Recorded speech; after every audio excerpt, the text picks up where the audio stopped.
How would you feel if your husband left to go buy milk and bread and he never came home?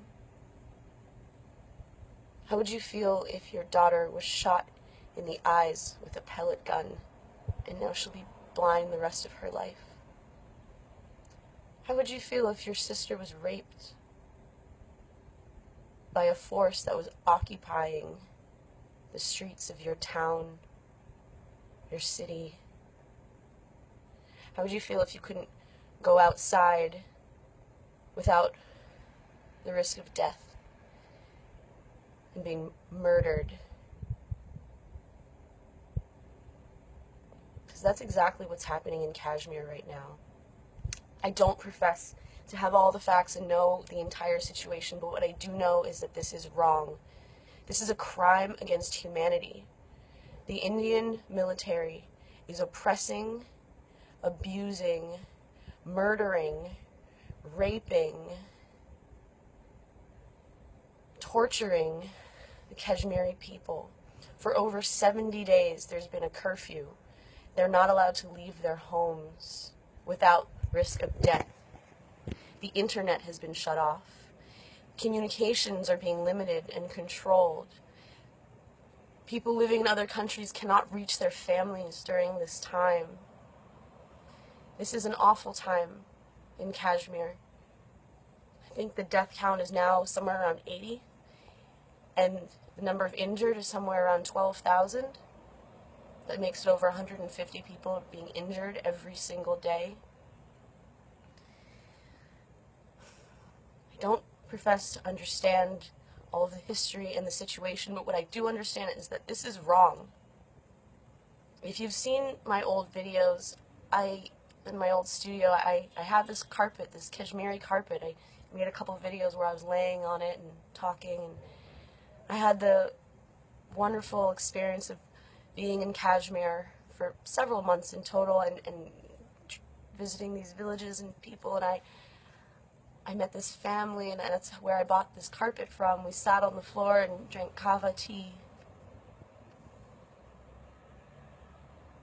The entire family is dead. All 13 people. They were killed by the Indian military. How is that okay? How can this possibly be justified?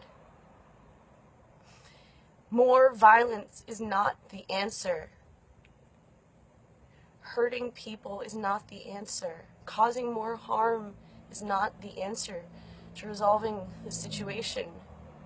I don't know what the answer is, but I do know that I cannot sit by quietly and hear what I'm hearing and not say anything. So I know I'm going to get a lot of shit from people for this video. Oh, how don't you dare say this? You don't understand. You don't understand. You know what I do understand? I do understand it's not okay to kill children for any reason. Are you justifying the murder of children? How could you? So I want my friends here in America and around the world to know that there is a grave human rights violation happening right now in Kashmir. It's being executed, and I do use that word literally, it's being executed by the Indian military. There is a very long and complicated and complex history and political issues. I get that. But that doesn't make it okay. That doesn't make this okay.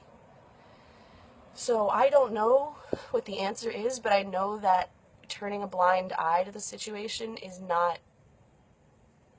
something I could live with.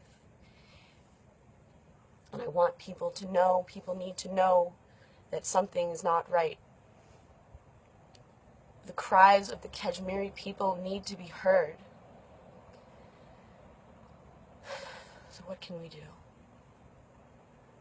We can pray. We can pray together for peace in Kashmir.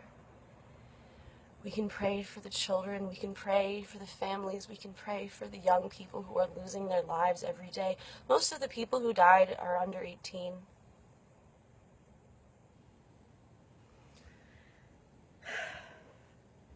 I don't want to engage in political arguments. I have no energy for that, but I do just want to spread an awareness that something is not right and that the Kashmiri people deserve better. No one deserves to be treated like this. No one deserves to be treated like this. Nobody. And the way to solve this is not through more violence. Only God can help them now. But God works through people.